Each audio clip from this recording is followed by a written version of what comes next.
Bienvenidos, señores, a su bonito chiquero de costumbre, que es Nostromo. Hoy, señores, hasta nos bañamos los tres, carajo. Vean, cuando se puede y llega el agua. Cuando llega el agua está palapa. Esta semana hubo, entonces aproveché. Cuando sí hay beca del bienestar, hasta Ojalá. Entonces, hoy tenemos un muy buen invitado, que la verdad está ad hoc para el tema que vamos a tratar. A Cristian yo lo conocí en TikTok, precisamente. La verdad es que me gusta la forma, a pesar de que tenemos opiniones muy dispares en temas muy específicos, aborto y algunos otros que hemos tenido por ahí. La verdad es que me gusta mucho su enfoque, porque dentro de todo, además de que es incisivo, siempre es con datos y bastante estructurada la argumentación que tiene. Entonces, vamos a disfrutarlo, señores. Vamos a hablar de crisis institucional en la religión y tradicionalismo. Como siempre, pues me acompañan estos dos balagardos que son mis compañeros no solamente de facultad, sino también de vida y grandes amigos. Hoy los voy a presentar normal, el queridísimo Abraham, que otrora fuera ministro de la decadencia, hoy ya reformado. Y acá de este lado, a mi querido David, el señor de lo oculto. Bienvenidos, señores. Y bueno, pues obviamente, Cristian, bienvenido a este bonito podcast y pues vamos a darle. Bueno, comencemos, si quieren, con la pregunta, que es una pregunta que incluso Cristian comentó. Es, ¿realmente hay crisis en la institución religiosa? ¿Y qué es tradicionalismo? A ver, muchachos, dense, comiencen. No sé quién quiere empezar. ¿Qué les parece? Bueno, primero vamos otra vez, el invitado. ¿Tú consideras que hay una crisis de la institución religiosa? Entendiendo en ese sentido el catolicismo, porque también tenemos que ser claros en que no hay una institución religiosa, hay muchas instituciones religiosas. Claro. Hay ya la religión católica ya no es la Iglesia universal. Entonces, o sea, ¿crees que la Iglesia católica hay una crisis al interior? De entrada les agradezco la oportunidad de platicar aquí con ustedes y bueno, entrando al tema, ahora sí que permíteme, te corrijo desde el principio, ¿no? La Iglesia Católica, aunque inició con 12 personas, ¿no? Siempre va a ser la religión universal. Recordemos que católico proviene del griego, que significa precisamente universal, ¿no? Entonces, haya 1 millón, haya 3 personas, seamos yo y mi gato los católicos del mundo, pues siempre va a ser una religión universal. Ahora, hay una crisis, pues depende de cómo lo veamos, ¿no? Recordemos que la iglesia como tal está dividida en dos, en la cúpula, que es precisamente los cardenales, el papa, los jerarcas de la iglesia, ¿no? Y el pueblo, los bautizados, los católicos, los que vamos a misa cada 8 días, los que vamos a celebrar la comunión, los matrimonios, etcétera. Hay una crisis desde el punto de vista filosófico quizás, porque hay varios, por ejemplo, tenemos al líder de los jesuitas hablando a favor de los grupos LGBT, que es algo que no, pues debería de tener cabida una perversión de ese tamaño en la iglesia, ¿no? Yendo en contra incluso de dogmas. Explico brevemente. Los dogmas son cosas que la mayoría de las veces Jesucristo dijo, ¿no? No podemos ir en contra de Jesucristo como católicos, es decir, si Jesucristo dijo, el cielo es verde, pues el cielo es verde, ¿no? En ese sentido, o sea, no se puede ir en contra de los dogmas. Y, por ejemplo, un dogma que ahorita se está yendo mucho como a quererlo quitar es el dogma del infierno, digo, por entrar un poquito en materia, ¿no? Hay muchas personas que dentro de la iglesia quieren hacernos creer que no existe el infierno cuando Jesucristo habló del infierno. Entonces, todo esto para responder la pregunta, ¿hay una crisis en la iglesia? Filosóficamente hablando, sí. Ahora, hablando del pueblo llano, yo les puedo platicar que yo actualmente vivo en una comunidad indígena que se pensaría que es una comunidad que a lo mejor estaría alejada del tema religioso católico romano y pues no, realmente a mí me ha dado mucho gusto. Yo viví en Veracruz mucho tiempo, viví en otras ciudades en el Estado de México, y me he dado cuenta que en las comunidades indígenas, porque obviamente aquí alrededor, yo vivo en una, pero aquí alrededor hay varias, y la religiosidad es algo muy importante y es algo que perdura y es algo que veo, no solo porque, por ejemplo, ustedes van a la Ciudad de México, van a Veracruz, por ejemplo, a la catedral, y ven viejitos, ¿no? Ven a señoras de 60 años rezando el rosario. Aquí, en donde tienen ustedes su casa, pueden ver jóvenes de mi edad o más jóvenes, porque digo, yo tengo 30 años, 31 para ser exactos, pueden ver a jóvenes de mi edad o más jóvenes todavía, precisamente acudiendo a los ritos católicos, ¿no? Entonces, habría que partir de ¿qué podríamos considerar una crisis? Porque si hablamos de una crisis de fe, pues no la hay. Si hablamos de una crisis de que probablemente haya una división en la iglesia, pues en este momento hay una división filosófica, pero no podríamos considerarlo un cisma como lo hubo en 1054 o en 1517 con la Reforma Protestante, ¿no? Híjole, ¿puedo? Dale. Ok, un par de puntos. Sí, entiendo que la Iglesia Católica es la Iglesia Universal, pero es un poco como la serie mundial es la serie mundial, aunque solo juega Estados Unidos, ¿no? O sea, es el nombre que se pusieron porque había una aspiración universalista. Es un poco la cuestión. La diferencia entre el cristianismo y el judaísmo fundamental es que mientras el judaísmo es una cuestión étnica, al menos en su origen, es solamente el pueblo de Israel, el cristianismo lo abre. Y hablo del cristianismo porque antes del catolicismo hay cristianismo, en eso podemos estar de acuerdo. Entonces sí, es la Iglesia Católica, pero si hay 4 no es universal. Se dice universal, pero no lo es. El catolicismo tiene al catolicismo y a Estados Unidos les pasó una cosa muy extraña que casi nunca ocurre, que la propaganda que se generaron a sí mismos se hizo realidad. ¿No? Estados Unidos con el destino manifiesto y el catolicismo justamente con su universalidad. En algún momento se expandió tanto que, al menos en términos de lo humano, fue global, fue universal. Creo que sí podemos estar de acuerdo en esa parte. Ahora, si vamos a que de la Edad Media al siglo XX la Iglesia Católica fue la denominación más abultada, más influyente con más números de personas, y ahorita ya no lo es, ya de ahí podemos hablar de una crisis. Qué bueno que los grupos que tú conoces hay religiosidad.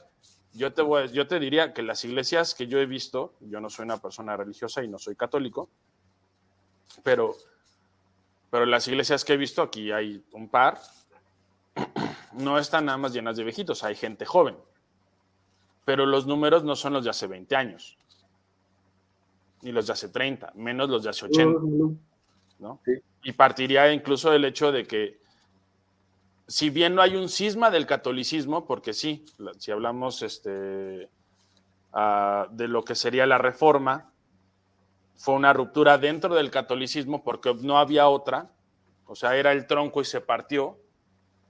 Ya los diferentes evangelismos o iglesias pentecostales ya no dependen del catolicismo y no son rupturas dentro del catolicismo. Sin embargo, son vertientes dentro de la misma fe que le han ido quitando preeminencia a lo católico. Entonces, en ese sentido, o sea, está bien que tú no lo veas como una crisis, pero en términos numéricos, creo que se podría ver como tal. Pero fíjate que en ese sentido me parece que la crisis está más centrada en lo urbano y no tanto en las cuestiones rurales. Por la posmodernidad, por varias situaciones y contextos específicos, e incluso por tendencias al nihilismo por parte de las sociedades altamente urbanizadas. No te mueras de lengua, Poli. Se puede entonces intuir de esa manera que efectivamente sí podemos tener una crisis en entornos completamente urbanos, en cuanto a números, pero sobre todo también en cuanto a cuestión filosófica, como bien lo dice Crister, porque ya no hay una conexión directa con lo que sería una fe completamente, o con la idea universal o totalizadora de una explicación de todos los fenómenos que suceden en el contexto social en el que te desarrollas y en el que te identificas. Entonces, ante esta situación, lo que comienzas a hacer es a buscar ese tipo de espiritualidad un poquito más personal, digámoslo de alguna manera, y el dogma, en lugar de ser precisamente una cuestión aglutinante, se convierte entonces en una situación meramente personal. Comienzas a hacer dogmas e interpretaciones de un dogma universal lo adhieres a tu contexto personal y de esa manera comienzas a entender la espiritualidad. Y quizá por eso y por esa vía comienza también lo que comentaba Cristian, los jesuitas a tomar algunos temas, no solamente los jesuitas, varias facciones de la iglesia toman temas que están como muy en boga, muy de la cuestión posmoderna, y los retoman y empiezan quizá como a reestructurarlo a través quizá de la cuestión esta de amarás a tu prójimo, y justo esta cuestión muy amorosa que nos tocaba a Jesús en algún momento, ¿no? ¿Qué les parece? Señor Abraham, ¿tiene algo que decir? Es que no abonaría mucho a lo que dijeron ustedes, pero yo lo que tendría que traer a la mesa para conectarlo con lo de la tradición es que todas espérate. Vamos primero con la crisis y ahorita te vas a la tradición. Tengo nada más un contraargumento contra ti, Poli. La crisis también es en las zonas rurales. Chiapas está llena de evangélicos. Y de musulmanes también, pero... Entonces no es nada más que las zonas urbanas se desapeguen del catolicismo. O sea, sí hay otras denominaciones que generan un atractivo que el catolicismo ha ido perdiendo. Pero creo que lo justo es que, perdón, Crister, en este sentido estás en minoría porque tienes un agnóstico, un budista de fin de semana y nunca sabe qué es. Entonces, te toca a ti un poco como cargar con la posición católica. Sí, no, adelante. Y bueno, en ese ejemplo que pones de Chiapas, me parece que hay un sesgo, porque Chiapas, no por ser un estado pobre, es completamente rural. Lo mismo podríamos decir de Oaxaca, ¿no? Y de muchos estados que por ejemplo, mantienen una religión. Por ejemplo, Chiapas, yo he estado en San Cristóbal de las Casas y mantiene su religiosidad como hace 100 años, quizás. Digo, no viví hace 100 años, pero me refiero al ejemplo, ¿no? Era un día normal en Chiapas y uno veía procesiones como si estuvieran la Virgen de Guadalupe en la basílica, ¿no? Y realmente era una iglesia normal, vamos a decirlo así, ¿no? En ese sentido, bueno, la cuestión aquí también es, insisto, determinar primero qué consideramos una crisis, porque hay que recordar, y mencionabas hace un momento también el tema de la reforma y de los diferentes tipos de religiones protestantes, ¿no? En general. Ajá. Porque, a ver, si ese mismo cisma, que primero hay que determinar qué es un cisma, ¿no? El primer cisma que hubo fue en 1054, cuando la iglesia de Oriente se separa de la iglesia de Roma, ¿no? Básicamente, lo que son actualmente los, bueno, las diferentes, porque son varios patriarcados de la iglesia oriental, ¿no? Ahí entra Rusia, ahí entra lo que era, ¿cómo se llama? El Imperio Bizantino, etcétera. Entonces, bueno, a partir de ahí, hasta 1517, hay una ruptura, pero no, a diferencia de 1054, porque ahorita podemos determinar a los ortodoxos como católicos. Ellos también son católicos, apostólicos, ortodoxos, ¿no? Y su servidor es católico, apostólico, romano. Entonces, mantenemos ciertas cuestiones muy similares. Los ritos son muy parecidos y se los platico porque, de hecho, yo estoy casado con una ortodoxa.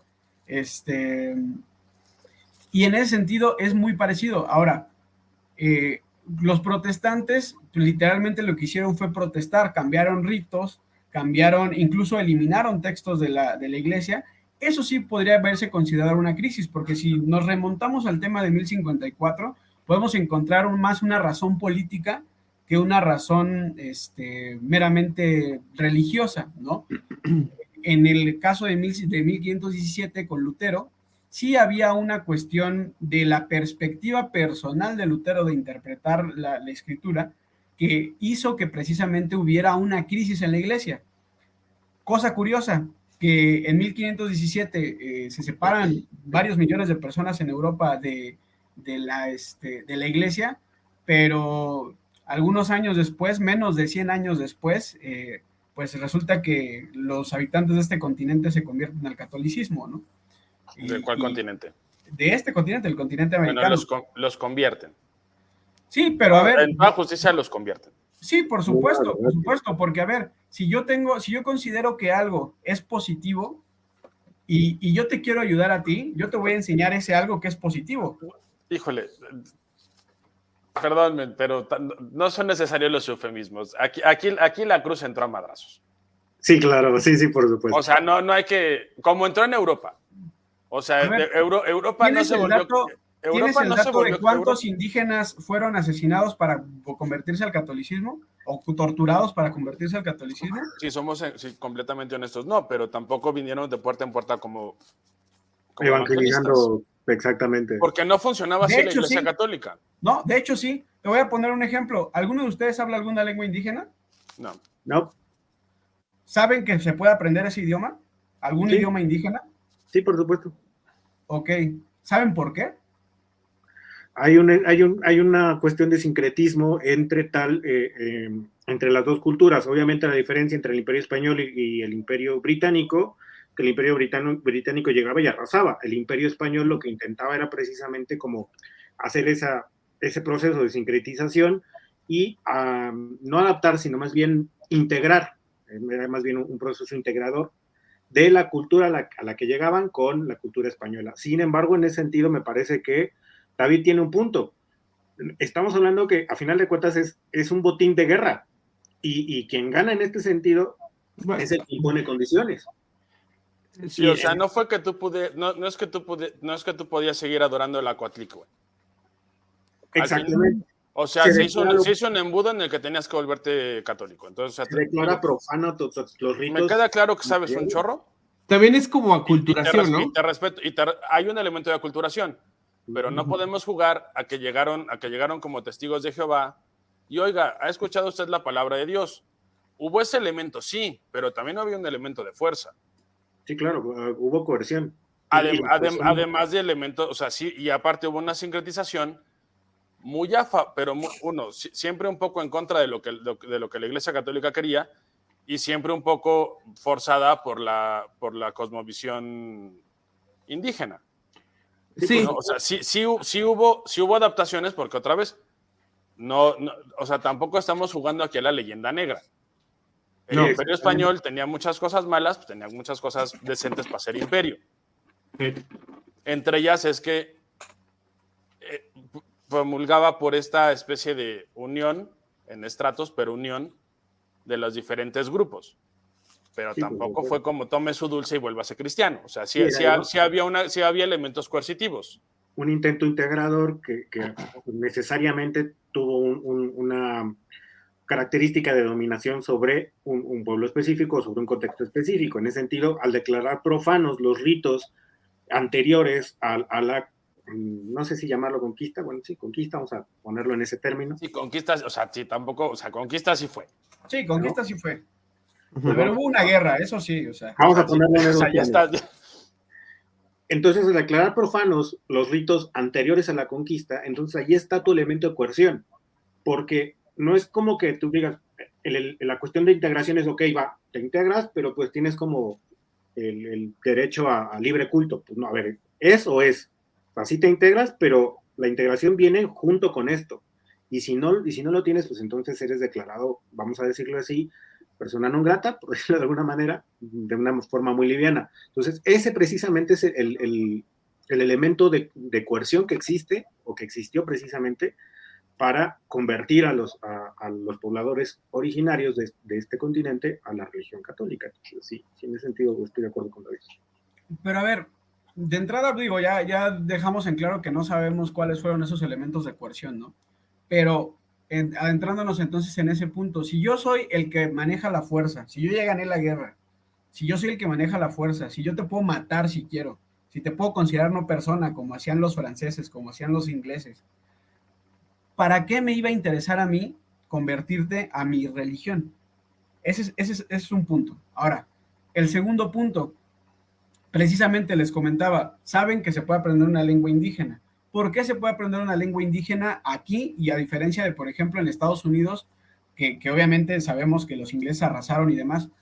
Porque precisamente, y eso es algo... Bueno, también puedes aprender las lenguas indígenas en Estados Unidos, ¿eh? Tampoco, o sea, Indígenas de los indígenas. Sí se puede, o sea, sí puedes, porque todavía hay grupos. Bueno, de los que existen, pero ¿cuántos pueblos arrasaron los ingleses que no sabemos que todavía... Mira, híjole, ¿qué te parece que... Voy a dejar que termines tu punto, porque si nos quedamos aquí nada más vamos a hablar de la conquista. O sea, sí creo que está siendo eufemístico, porque hay razones para convertir a la gente a tu fe. Porque eso te da un poder soberano mayor. No es lo mismo dominar sobre gente que piensa distinto que tú, que gobernar sobre gente que piensa igual que tú. Sí, por supuesto. Además, el elemento de dominación y de legitimidad de una nueva autoridad sobre las que ya existían, forzosamente tenía que llevarte a esa necesidad de coercionar, quizá no de una manera violenta directa o directamente violenta, pero sí a través de persuasiones un poco más de condicionamiento, por decirlo de alguna manera. Pero vamos, tú vives en comunidades indígenas, ¿no? O sea, si entiendo bien. ¿Cómo son las iglesias? Las iglesias están llenas de las piedras de los templos anteriores. Porque ese era un derecho de conquista. Y eso no fue, o sea, ya me ganaron, espérame, deja desmadro donde yo adoraba. No, hay un proceso. No todos los procesos coercitivos son, vámonos a otro depravado, además de Poli, vamos a Foucault, ¿no? No todos los procesos coercitivos son directos. Hay procesos coercitivos que son de largo alcance y que son de baja intensidad. Esos procesos, o sea, ahorita, y la verdad es que no pensé que fuera a ir por acá, tengo un libro muy bonito sobre lo que es el proceso de conformación de la Nueva España, que habla un poco de esos temas. O sea, sí hubo cuestiones coercitivas. Para mí ese no es el punto. México se volvió católico. Sí. O sea, yo no te estoy discutiendo, o sea, no somos... A ver, ahí difiero. México no se volvió católico, México nació católico.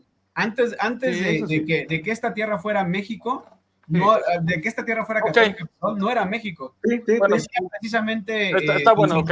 Escalante, México comenzó a nacer cuando en el Anáhuac se comenzó a rezar el rosario. Bueno, si te quieres poner así de digno, entonces México en realidad no nace sino hasta la independencia, pero te doy el punto. Buen punto. O sea, pero sin embargo, o sea, lo que hoy es México se vuelve católico de manera coercitiva porque así funcionaban las cosas. Porque tampoco estamos jugando a que los mexicas invitaban a los tlaxcaltecas a brincar al pozole. Era un proceso coercitivo y tenían derecho a hacerlo porque ellos tenían el poder, porque ellos tenían la autoridad superior. O sea, no estamos discutiendo. Pero precisamente, mira, hiciste un gran ejemplo. Si yo tengo, y vuelvo al punto de hace rato, si yo tengo la fuerza de matarte, ¿por qué voy a financiar yo la corona de España? ¿Por qué voy a financiar a ¿cómo se llama? Evangelizadores como los franciscanos, como los jesuitas, como los dominicos?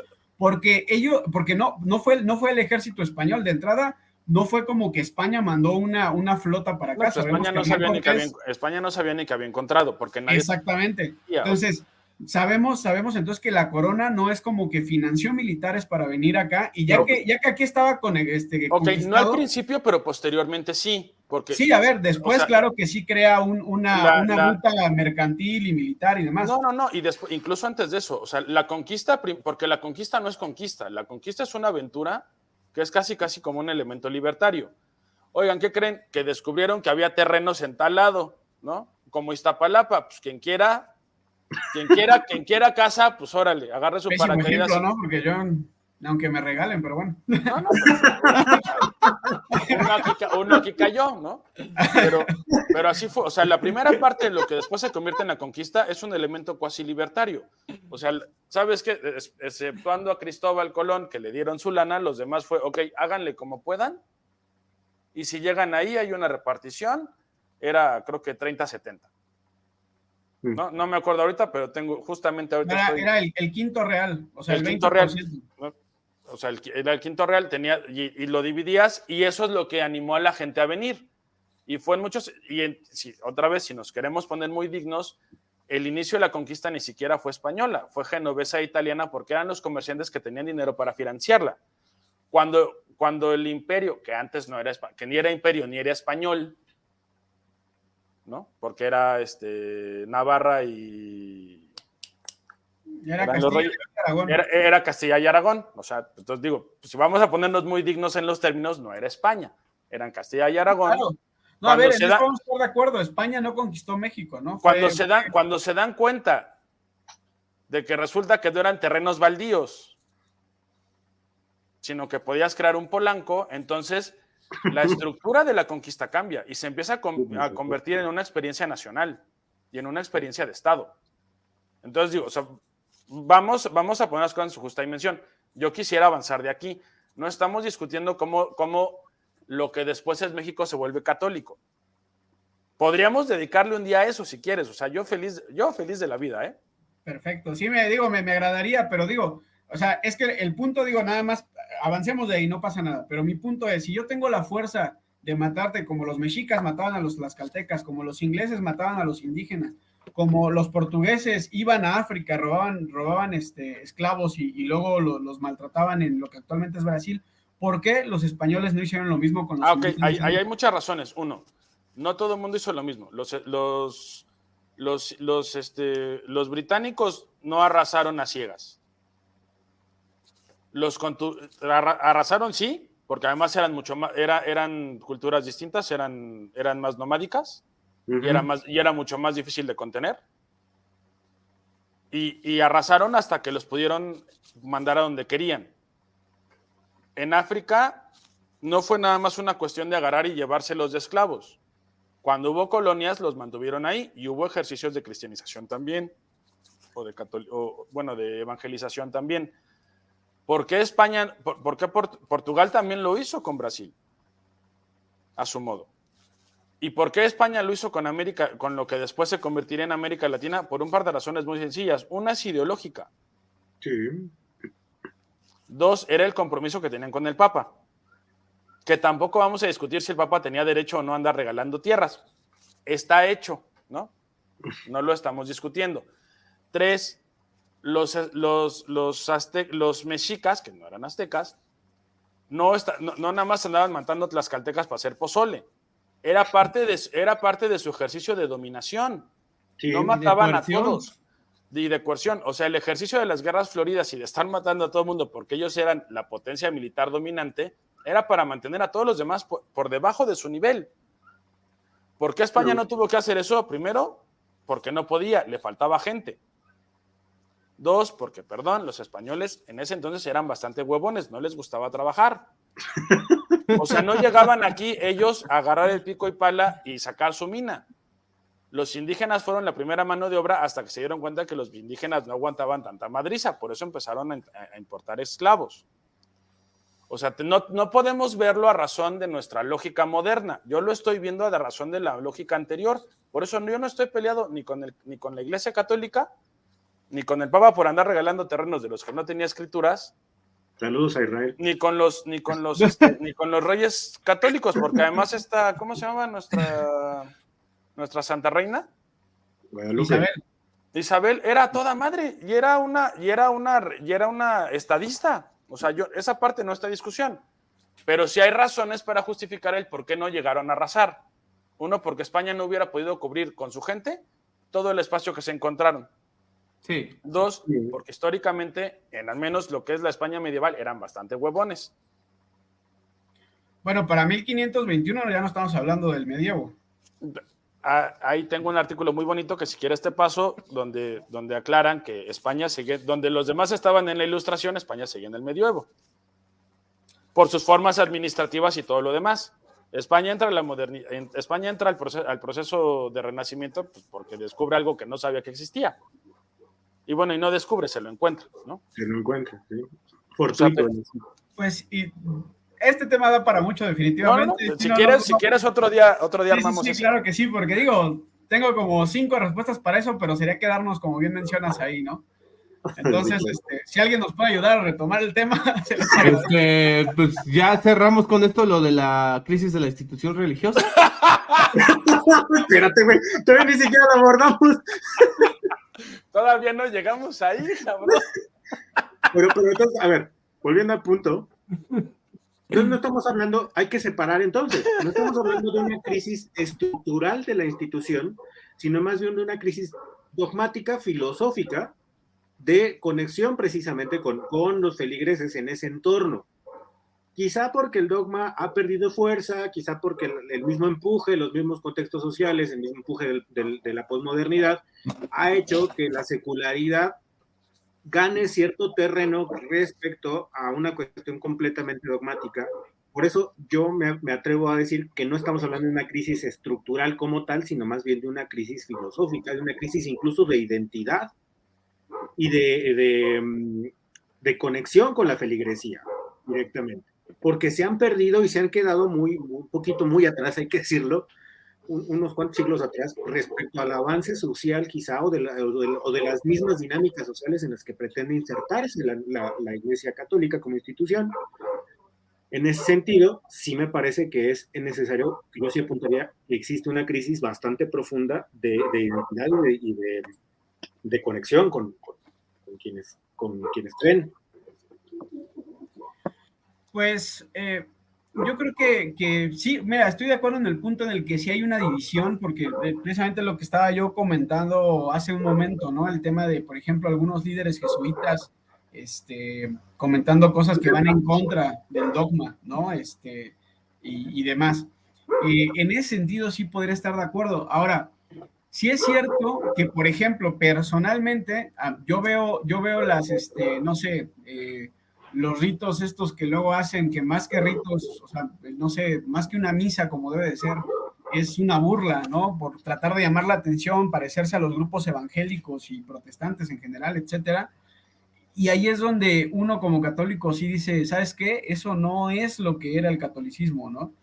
Entonces, sí hay una desconexión porque, y vaya, yo te puedo hablar de señores muy grandes, de jóvenes más chicos que yo, que incluso si tú vas a las iglesias donde, por ejemplo, se practica el Vetus Ordo, ¿no?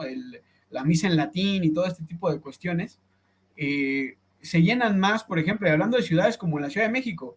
En la Ciudad de México, en la delegación Cuauhtémoc, no me acuerdo exactamente dónde, pero ahí hay una iglesia en donde todavía es el rito en latín, la misa de 2 horas, ¿no? Y todo el tema como debería de ser. Y aún así hay más feligreses que en una iglesia normal donde la misa dura 45 minutos, 1 hora, ¿no? Entonces, en ese sentido, sí considero que sí puede haber una desconexión. Sin embargo, en lo que difiero es en que está atrasado socialmente la iglesia, porque la iglesia no existe para adaptarse al mundo, ¿no? En ese sentido, el mundo puede decir a todo que sí, y la iglesia, si a veces es sí, pues a veces es sí, y si a veces es no, pues a veces es no, ¿no? Y no tendría por qué decir sí nada más por caer bien. Ahora sí que no, la iglesia no tiene por qué mentir para convivir, ¿no? Así de sencillo. Y en ese sentido, es en donde yo diferiría, ¿no? Porque a final de cuentas, el que es católico lo va a hacer, insisto, como decía hace un momento, ¿no? El que es católico lo va a hacer aunque el mundo se le venga encima, ¿no?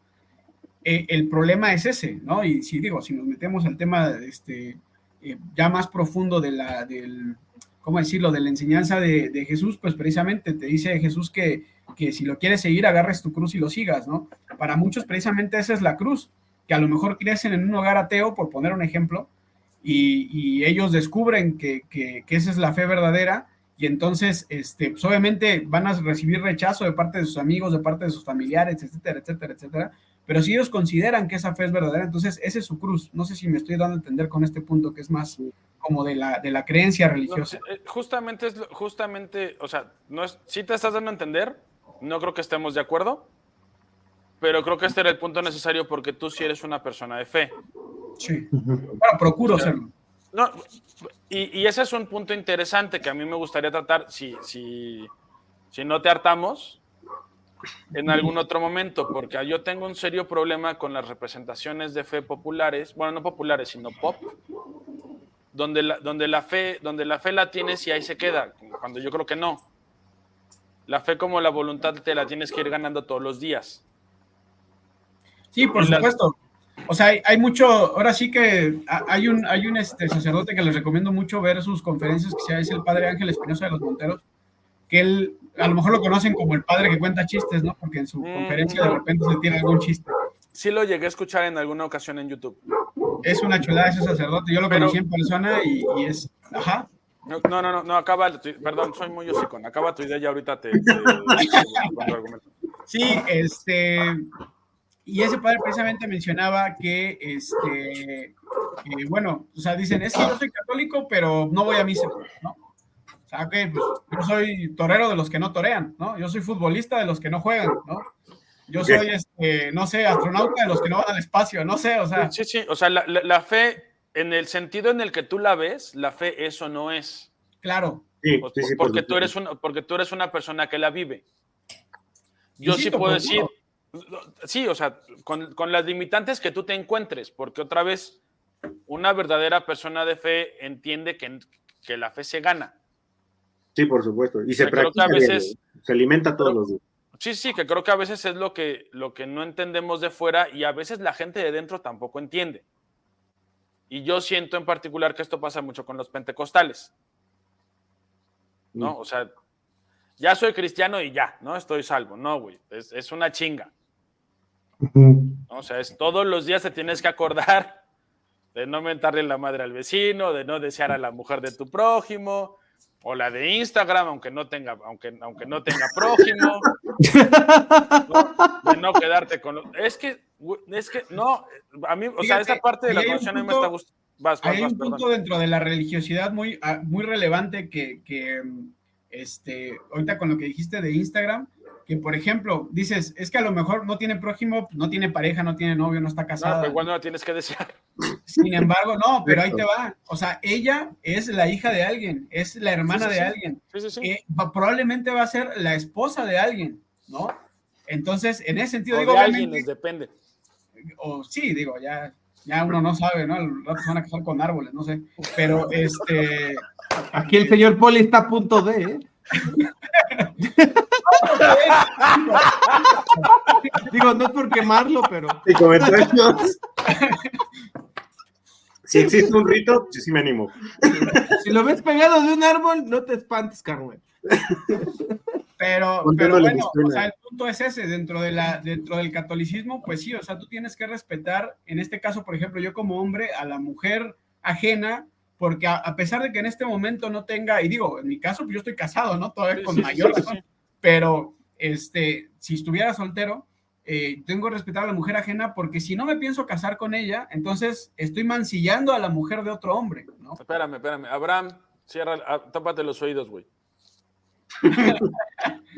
No, a ver, y yo te puedo contar historias personales, porque yo no soy una perita en dulce, digo, por eso te digo, procuro yo seguir, ¿cómo se llama? La religiosidad como se debe ser. Yo he tenido un gran ejemplo en mi esposa, ¿no? Mi esposa, te digo, es ortodoxa, y ella, para encontrar una iglesia acá es complicadísimo. O sea, ella a las iglesias a las que va es porque viene algún ministro de Rusia o de Estados Unidos, que es lo más cerca, y te dan la misa en eslavo antiguo, y, o sea, bueno, lo que para nosotros sería la misa. Y ella, por ejemplo, yo tengo la facilidad de que si no me gusta la misa que da el padre de aquí, puedo ir a la de la siguiente y listo, ¿no? Sí, porque sigue siendo... Pues, parte del rito. No, y sigue siendo dominante. O sea, ahorita estaba viendo justo para... México pasó del 99% de catolicismo al 70% y ahorita creo que está un poco abajo, pero... O sea, que ahí sí podríamos, por ejemplo, hablando de crisis de fe, podríamos determinar precisamente a todas estas personas que son toreros de los que no torean, decíamos, ¿no? Que no puede ser católico, o sea, que otra vez puedes denominarte como tal, pero mi familia que era católico de fiestas, o sea, ándale, por ejemplo, eran muy católicos en los 15 años, ¿no? No en las bodas, y en los bautizos. Sí, claro, pero en realidad no eres católico. Todos somos católicos en Semana Santa, güey, por los días de asueto, hay que decirlo. Navidad, ¿no? Que ya viene Navidad. Bueno, ahí más tiene que ver con una cuestión de dominación. Sí, las fiestas están ahí, pues de pendejo no las aprovechas, pero... No, póngame a trabajar porque yo no creo en Cristo, pues no. Ahora, híjole, es que, mira, me llama la atención tu posición porque es una posición de realmente alguien que tiene fe. Sí, de hecho.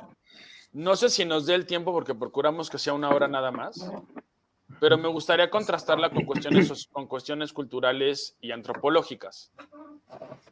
Porque mi pregunta, o sea, lo que tú dices del dogma, sí, yo entiendo, o sea, el dogma de fe es eso, no lo cuestionas, ¿no? Sí, ¿no? Y no voy a entrar en el mal gusto de si Cristo escribió o no escribió. Esa parte la dejamos para joder otro día. Que ya tengamos confianza. Es más bien, mi pregunta sería, o mi duda es, porque hasta donde yo entiendo, pues yo tuve un periodo de crisis de fe hasta que decidí que no tenía fe, donde leí bastante de religión. Ahorita no me preguntes los títulos, pero hasta donde yo recuerdo, el dogma no es el mismo cuando, o no se entiende igual.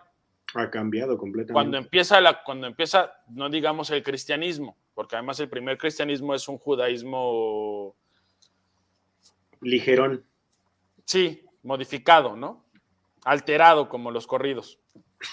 O sea, toma tiempo para que se convierta realmente en catolicismo, como lo que se entiende como catolicismo. Saludos a Constantino.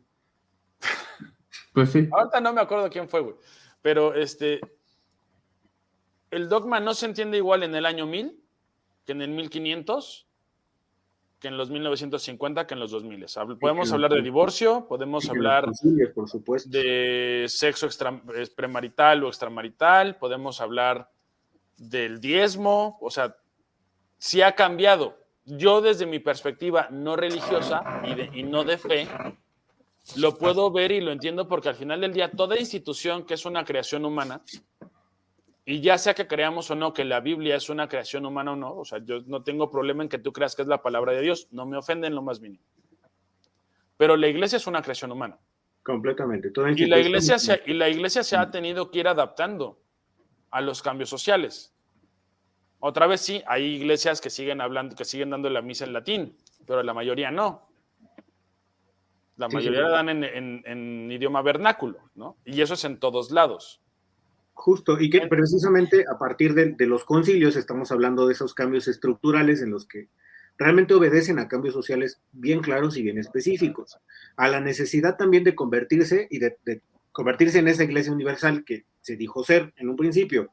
Y en ese sentido, hablando de dogma, es una cuestión que tenemos que limitar, bueno, no limitar, sino hacer la conexión. ¿Qué tanto el dogma es una tradición y qué tanto la tradición ha dejado de ser el dogma? En ese sentido, hay una correlación completa, porque estamos hablando de ritos específicos, en este caso lo que comenta Crister. Hay iglesias que todavía dan el rito completamente en latín, y puedo asegurarte que hasta con la espalda hacia los feligreses. Sí, los hay. Así, tal cual. Y en ese sentido, estamos hablando de una tradición bien estructurada, bien cimentada, que no ha sufrido grandes cambios porque se sigue dando, a lo mejor en menor medida, pero sigue ahí, está bien latente. Entonces, ¿hasta qué punto el dogma ha dejado de ser tradición y en qué momento la tradición no ha tenido tampoco la capacidad para poder transformarse y leer, no quiero decir correctamente, pero sí leer los cambios sociales en los cuales pretende insertarse? O sea, a ver, aquí hay que aclarar algo en ese sentido. La iglesia no se tiene que adaptar al mundo. Sin embargo, la misión de la iglesia sí definitivamente es buscar atraer feligreses, ¿no? A final de cuentas, como católico, yo creo que esa es la salvación. E insisto, como platicábamos hace un rato con los indígenas, ¿no? Si yo considero eso y Jesús me mandó a publicarlo, iba a decir, no, a evangelizar el mundo, pues yo tengo la obligación como católico de expandir ese mensaje, ¿no? Entonces, en ese sentido, sí, como tal, la iglesia tiene que meterse en esos temas, ¿no? Entonces, o sea, en esos temas de, ¿cómo decirlo?, de divulgación del evangelio, ¿no? Para resumirlo muy brevemente. Pero en lo que no debe de incurrir la iglesia, que actualmente, porque eso es de este siglo, ¿no? Incurre es en afectar el dogma, porque insisto, el dogma es algo que Jesucristo dijo, que mencionábamos hace un rato. Jesucristo escribió, no escribió, no, definitivamente no escribió, ¿no? O sea, él enseñó cosas y quienes lo escucharon escribieron esas cosas que él enseñó, ¿no? Muy grosso modo, digo, estoy resumiendo. No, yo sé, nada más yo sé, por eso dije que no nos íbamos a meter en esa madre. Sí, no, digo, porque si hay gente que como mencionaba, creo que fuiste tú, de hecho, quien mencionó hace un rato que incluso dentro de, o sea, los que se consideran católicos, y es más, los que sí practican el catolicismo, no conocen muchas veces, como la historia de la iglesia en general, ¿no? Igual, por ejemplo, ahorita se mencionaba Constantino. Bueno, antes de Constantino hubo 8 papas, ¿no? No podemos decir a él que él fue el que creó la iglesia como tal. En ese sentido, bueno, el punto es el siguiente, ¿no? La iglesia sí tiene que buscar cómo permear a la mayor cantidad de la sociedad que sea posible, ¿no? Pero no puede afectar sus dogmas, que eso es lo que muchos católicos tradicionales, y ahí sí entrando a la tradición, nos quejamos. Ahora les voy a poner un ejemplo que dentro de la iglesia es muy polémico, que de hecho yo no estoy a favor de ello, pero que sí podría cambiar y que sería como una apertura de la iglesia, entre comillas. Ahorita les voy a decir por qué entre comillas, que es que los sacerdotes se casaran. ¿Por qué? Eso no es dogma. Jesús no dijo, y el que me siga no debe de casarse. No.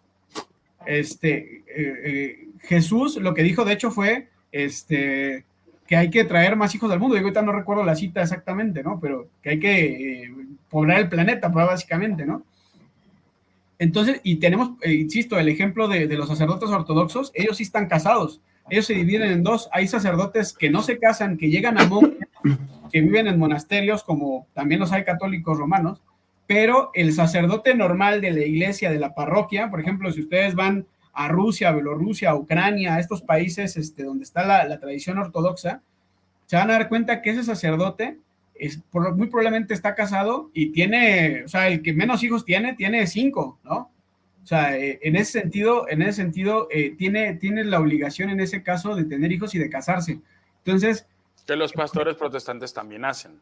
Los pastores protestantes también. Y en ese ejemplo, que es el que normalmente se toma, porque es lo que aquí en los países de la tradición romana conocemos, ¿no? Más el protestantismo, es el que pone, no es que los protestantes sí se casan y por eso tienen éxito.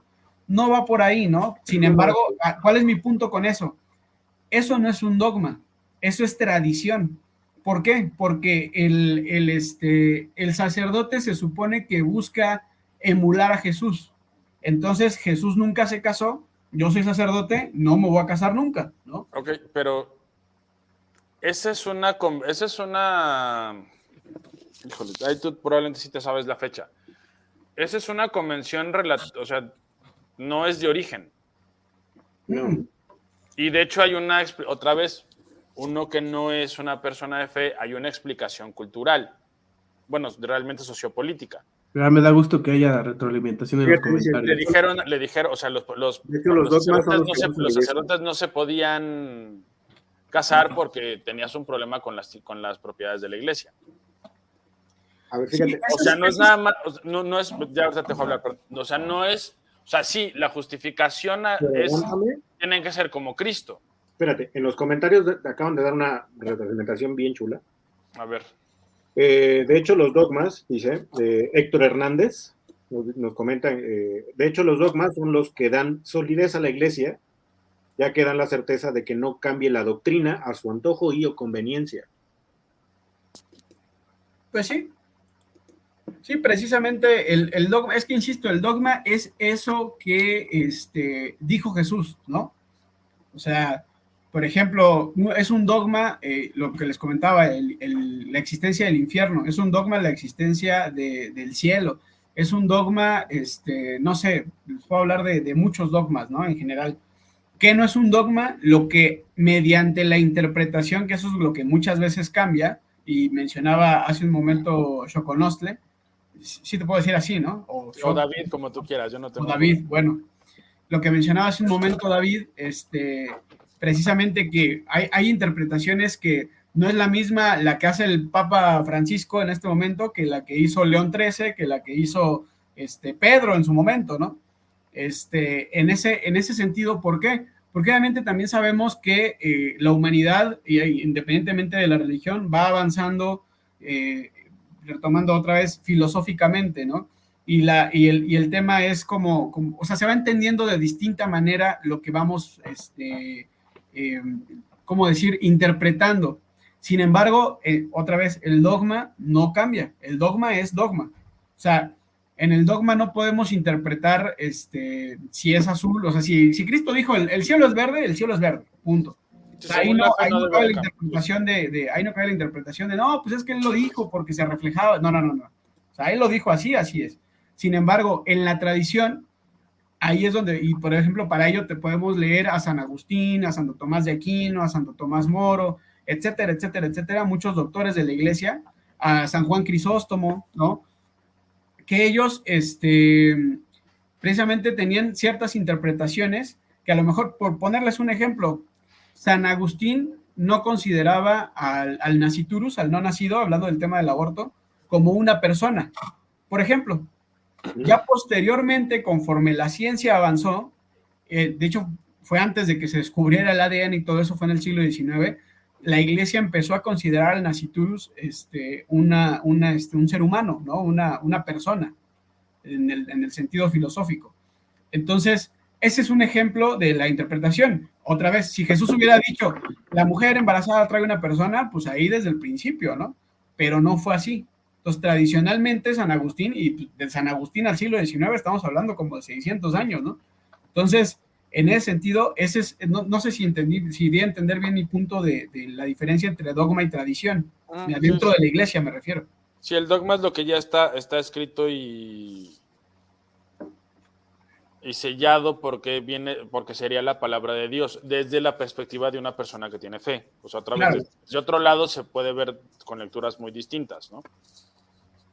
Pero sí, claro. Regresando a la cuestión de los padres, a ti, porque creo que es como el camino más seguro que podemos tomar, porque además no es dogma, es tradición. Y otra vez, no es de origen, es algo que se va es algo que se va adaptando y hasta donde yo recuerdo en mis lecturas tiene mucho que ver con una cuestión más económica que religiosa o moral. Aunque otra vez desde la fe se puede ver distinto. ¿Cuál es el problema que tú le encuentras a que los padres tengan familia cuando dejemos a los protestantes, que podemos considerar que son unos herejes o unos pervertidos, pero hablemos de los ortodoxos que son bastante estrictos y que sí tienen? ¿Cuál es el problema que tú le encuentras, por ejemplo, a que los padres tengan familia?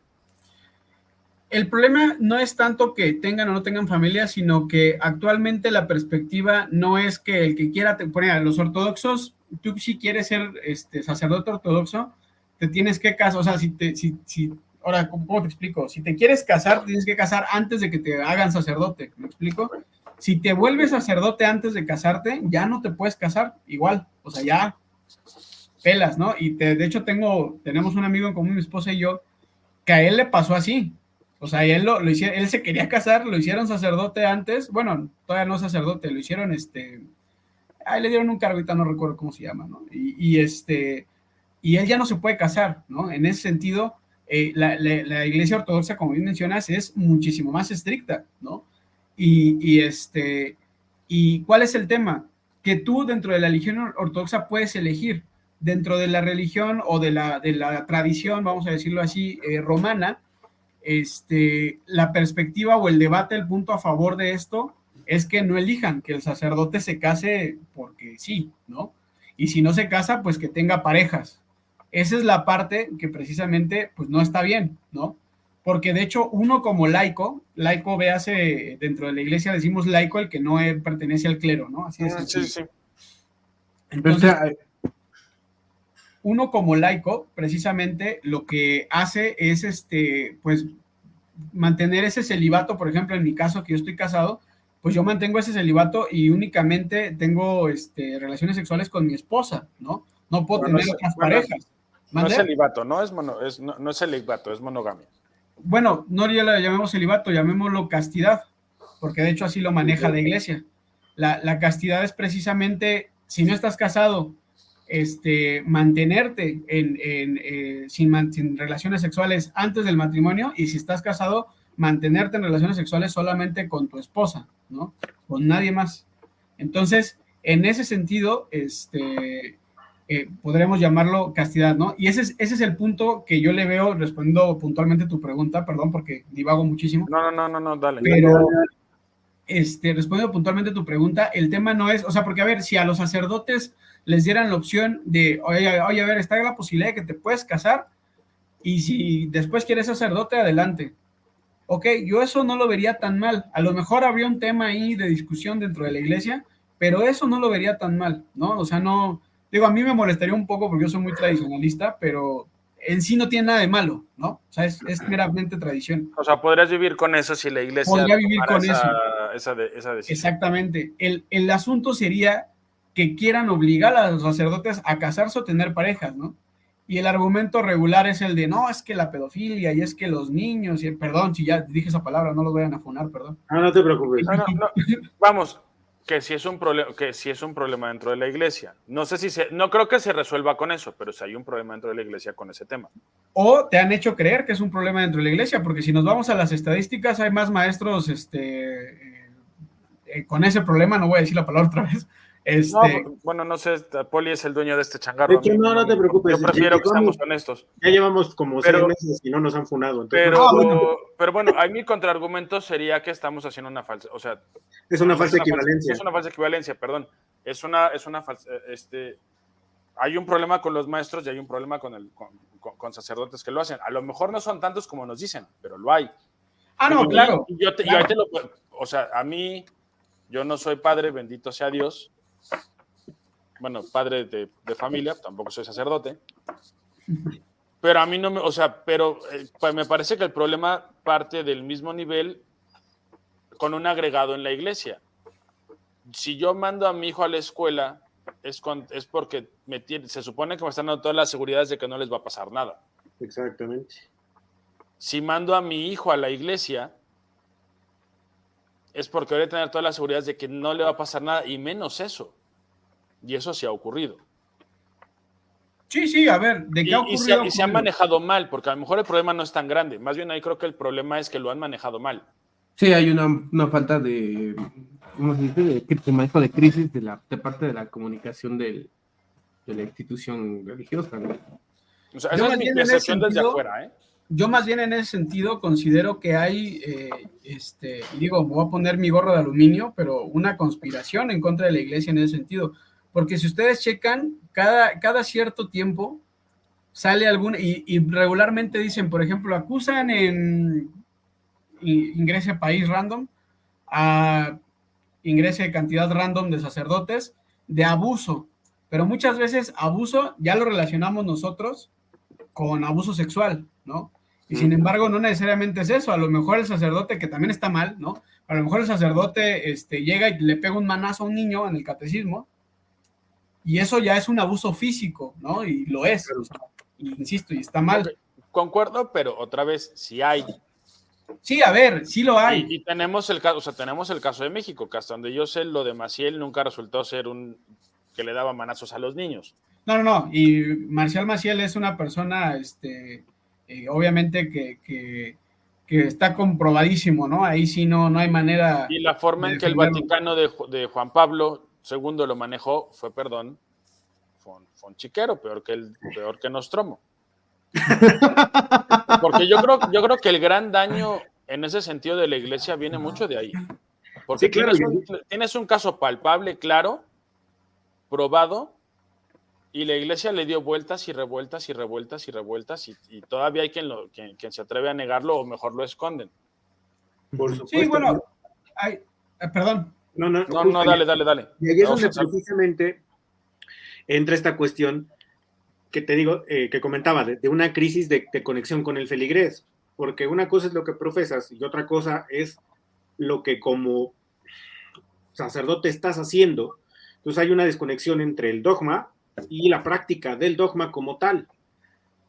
Y esta cuestión también está dentro de lo que el concepto de ser vicario de Cristo diviniza, en cierto sentido, a quienes ostentan cargos, llámese sacerdote, cardenal, y los vemos, los feligreses más bien los alcanzan a ver como unos casi santos. Entonces, en ese sentido, darte cuenta que no solamente son humanos, sino que cometen actos que son inherentes al humano, le quita esta cualidad y empieza a tener esa desconexión completa con la fe y con el dogma por completo.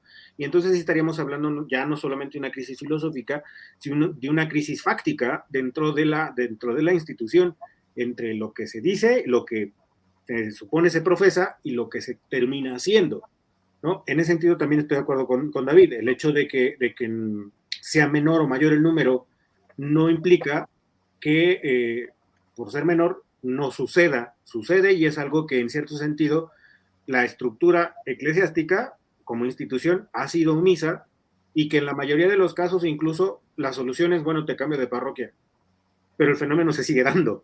Entonces no hay realmente una toma de decisión concreta respecto a esos sacerdotes que incurren o no ya sea en un abuso. Estoy completamente de acuerdo, no voy a llamarle abuso sexual por completo, porque tienes razón, nos vamos de inmediato pero no hay una acción concreta y directa, no en contra, pero sí que limite el actuar de estas personas y de estos sacerdotes, ¿no?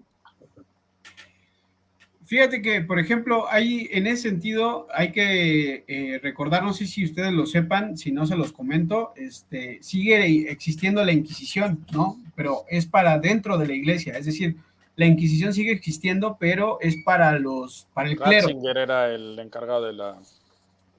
Pues no recuerdo si él fue, digo, a lo mejor Ratzinger fue el encargado, y ahora se llama, ¿qué? No sé qué, de los asuntos de la fe, ¿no? Ya no es Inquisición, o sea, ya Ajá, no, exacto, sí, ya sí, no sí. es Inquisición. Pero sí es, o sea, a ver. Entonces, en ese sentido, sí ha habido sacerdotes que son retirados, por ejemplo, no sé, a monasterios, a lugares alejados. O sea, sí te cambio de parroquia, pero no de la parroquia del pueblo fulanito a la parroquia del pueblo sotanito, ¿no? ¿Por qué? Porque ahí, cuando te mandan al monasterio fulano que tienes que cruzar 2 cerros para llegar, es porque ya se comprobó que ese sacerdote hizo algo. Ahora, hay muchas personas pensarían, oye, ¿y por qué no lo entregan a la policía? O algo similar. Hay que recordar que, de hecho, y eso también sería como para otro tema, la Inquisición manejaba y la iglesia maneja el tema del perdón y el arrepentimiento, ¿no? Híjole. Y podemos estar bien en desacuerdo con ese tema. Lo dejamos para otro Podemos estar bien en desacuerdo con ese tema. Sí, pero todos estamos llamados a arrepentirnos de nuestros pecados, a pedir el perdón y la misericordia de Dios, y se lo estoy comentando como católico, ¿no? Desde la perspectiva religiosa. Y en ese sentido, incluso esas personas, pues ahí podemos pensar en la persona más detestable de la historia, porque ahorita, por ejemplo, mencionaba, no es que, y hay muchos católicos incluso que dicen, o protestantes, o es que Francisco es el peor papa que ha habido en la historia porque, no sé, estaba a favor de los gays, por decir un ejemplo, que además no es cierto, pero por decir un ejemplo. Y no se ponen a ver, y por ejemplo también, retomando un poco de lo que comentabas, Poli, no se ponen a ver a papas que hubo que realmente eran detestables, como la familia Borgia, ¿no? O incluso, Alejandro, ¿no? ¿Era el papa, Alejandro? Ajá, bueno, eran varios porque... o sea, fue él y luego los hijos que andan. Exactamente. Dinástico el asunto ahí. Sí.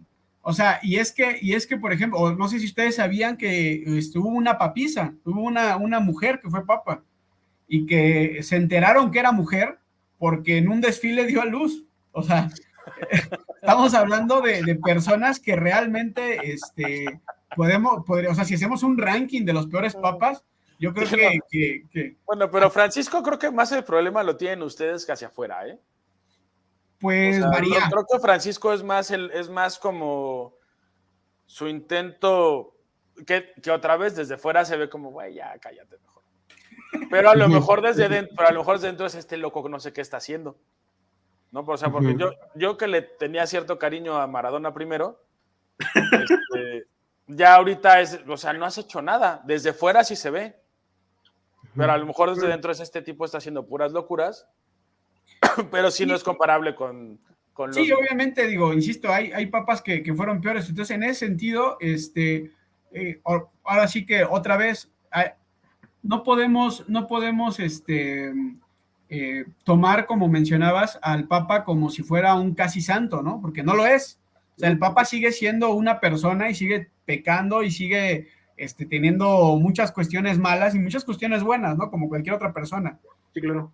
Pero sí es cierto que hay muchos católicos, como decía Poli, que lo ven así como si fuera el non plus ultra, ¿no? En ese sentido, ese es un error que tenemos desde la iglesia, ahora sí que desde el pueblo. Ahora, lo que sí es cierto es que, pero eso no es de este siglo ni nada parecido. Siempre ha habido, por ejemplo, el tema de que hay un rompimiento entre la cúpula y el pueblo. Les voy a poner un ejemplo de algo que sucedió en México. La Guerra Cristera fue un movimiento originado por el pueblo católico. No vino el Papa a decir, vamos a agarrarnos a madrazos con el gobierno de México. ¿Mande? El papado, de hecho, no quería. De hecho, ya después lo alimentaron, pero de momento, inicialmente no querían. No, y el papado nunca lo alimentó la cúpula, el arzobispado de México. Bueno, ok, tienes toda la razón. El papado siempre fue así como de, no, tranquilos. Lo que sí es que mencionan, curiosamente, en la misma encíclica, se menciona a Hitler y a Plutarco Elias Calles, ¿no? Entonces, bueno, en ese sentido, ¿cuál es el punto en esto? Que el pueblo católico de México se levanta en armas. En un momento, la iglesia, la cúpula, lo apoya. Pero después la cúpula se arregla con el gobierno y sencillamente le dice al pueblo, ya no, así, ya acabamos. Sí, ya negociamos. Exactamente, y ahí es donde precisamente porque, o sea, no se volvieron a abrir las iglesias inmediatamente, no es como que o sea, nada. Sencillamente, ¿por qué? Porque la cúpula lo negoció. Entonces, en ese sentido hay un rompimiento y lo ha habido siempre. Si nos vamos también, si nos podemos ir incluso hasta las cruzadas, ¿no? Que la idea de las cruzadas era una, ahí fue al revés, ¿no? La idea de las cruzadas era ya llegando hicieron otra, ya llegando hicieron otra cosa. Sí. O sea, sí, eran entonces, como chilangos en Acapulco, ¿no? Ya, iban de vacaciones y terminaron haciendo puro desmadre. Exactamente. Qué buen ejemplo. Sí, aventando las sillas del congalito. Mira, o sea, estoy de acuerdo, no sé, llevamos ya 1 hora, a mí la conversación me está gustando, pero creo que valdría la pena respetar nuestros tiempos, salvo que Crister tenga más que decir. Y si no te la pasaste tan mal, hacemos otro en otro momento. No siempre tiene que ser de religión, podemos hablar de otras cosas. De hecho, también le gusta hablar de política nacional, ¿eh? Mira, como es priista, creo que estaría interesante. Sí. Bueno, o al menos salió de las huestes, pero no sé si sigue siendo priista. Valdría la pena la conversación, porque mi afecto por el priato no es un afecto por el PRI, no es un afecto por el PRI, ¿no? Entonces sería una conversación. Institucional. Uy, qué buen tema. Otro día podemos aventarnos esa conversación. Sí, claro. No sé ustedes qué opinen. Estoy de acuerdo. Sin bronca. Completamente de acuerdo. Yo la verdad es que me la pasé muy bien aquí platicando con ustedes. Definitivamente no pensamos igual, pero eso es lo rico de esto, ¿no? Si todos pensáramos igual, pues qué hueva. ¿A qué chingados vengo? ¿No? Sí, exacto. Pues, caballeros, conclusiones. ¿Tiene alguna especie de rescate? ¿Se puede hacer algo con esta crisis? De plano ya, bueno, no vamos a ser tan tajantes respecto a la cuestión institucional, porque me parece que la iglesia, como bien lo dice por ahí un buen escritor, cuyo nombre no me acuerdo, pero escribió sobre administración pública, la iglesia es el Estado. No hay buenos escritores de administración pública. Perdón. Cállate, deja a mis colegas en paz, por favor, güey. Entonces, pero sí podemos entender entonces que la iglesia es el único Estado absolutista que ha sido lo suficientemente eficiente como para sobrevivir tantos años y seguir teniendo la misma fuerza. Vuelvo al punto. La crisis quizá no es estructural, es un tanto más ontológica, por decirlo de alguna manera, pero ahí está. ¿Para dónde vamos? ¿Se puede o no sortear? ¿Quién quiere comenzar, muchachos? No sé, creo que lo justo es que Cristian cierre. Bueno. Sí, estoy con esto empieza, Abraham, si quieres. Bueno, de todo lo que se habló aquí en este debate, que la verdad es que conocen bastante más que yo de todo este asunto de la doctrina y el dogma religioso, pues me gustaría apuntalar que a pesar de la crisis, hay una necesidad primaria del individuo de buscar un marco sobre el cual aferrarse, sobre el cual tener un estilo de vida, una especie de reglas, ¿no? Y creo que por eso, hasta cierto punto, el asunto de la crisis de la institución religiosa no va más allá de que se haga una especie como de actualización a la doctrina, y que hasta cierto punto esto va a llegar a permear en el individuo. Y creo que muchos aquí podríamos estar de acuerdo en que estamos llegando a un punto donde el liberalismo extremo y la posmodernidad ya llegó a secar como ciertas fauces ideológicas y donde a lo mejor hay una especie de necesidad de regresar a los principios primarios, ¿no? Ya sean religiosos o de las instituciones X o y sí hay una necesidad en lo individual y en lo colectivo de encontrar una creencia o un marco de referencia. Entonces yo creo que más allá de que haya o no una resolución para esto, para esta crisis, yo creo que más bien es parte de un proceso histórico que estamos viviendo y que a lo mejor hasta cierto punto ya podríamos decir que es cíclico, porque no creo que sea la primera vez que ha pasado. Por algo ha pasado que la iglesia ha llegado a sus cismas, etcétera. De igual forma los modelos políticos, y creo que estamos en ese proceso. Ok. No sé. Señor Davis. Sí, voy yo y los dejo a ustedes dos sabios terminar. Yo creo que sí hay una crisis, no solo de la Iglesia Católica, sino de las iglesias en general. Bueno, de las iglesias en general y de las creencias. Porque, otra vez, me gusta la forma en que Crister lo ve, porque él es una persona de fe y lo ve como una persona de fe. Yo, que no lo soy y lo veo como más como una cuestión cultural, creo que si las reglas de convivencia que en este caso imponen las religiones no tienen correlación funcional con el presente que se está viviendo y con el futuro que se puede generar, entonces van a terminar desapareciendo o mutando. Yo creo que la Iglesia Católica va a terminar mutando, pero va a hacerlo después de achicarse bastante más. El tema no lo pudimos tratar. A mí me hubiera gustado saber la opinión que tiene él sobre los pentecostales. A mí me parecen la forma más peligrosa de cristianismo que hay, porque contraviene en realidad todo lo bueno que viene en las enseñanzas cristianas, lo contraviene los pentecostales con su transformación de Cristo en un geniecillo de los deseos, pero generan una noción de convivencia que el catolicismo no está generando para gente nueva. A lo mejor para la gente que nace ahí, crece ahí, sí, pero no para gente nueva. Las conversiones al catolicismo, hasta donde tengo entendido, son mínimas, pero no tengo los números. Aunque creo que sí, tiene razón Abraham, y lo platicamos la última vez. Al final necesitamos una cierta institucionalización y normas de comportamiento compartidas por muchas personas. Eso le da esperanza a las religiones mejor establecidas para resurgir. Eso sí, con adaptaciones. El catolicismo que le gusta a Crister, yo no creo que sea funcional, a menos que el mundo se vaya mucho a la chingada. Porque esas estructuras hiper cuadradas o hiper marcadas solo funcionan cuando de veras todo está muy jodido. Cuando las cosas no están tan mal, la gente tiende a pedir más libertad.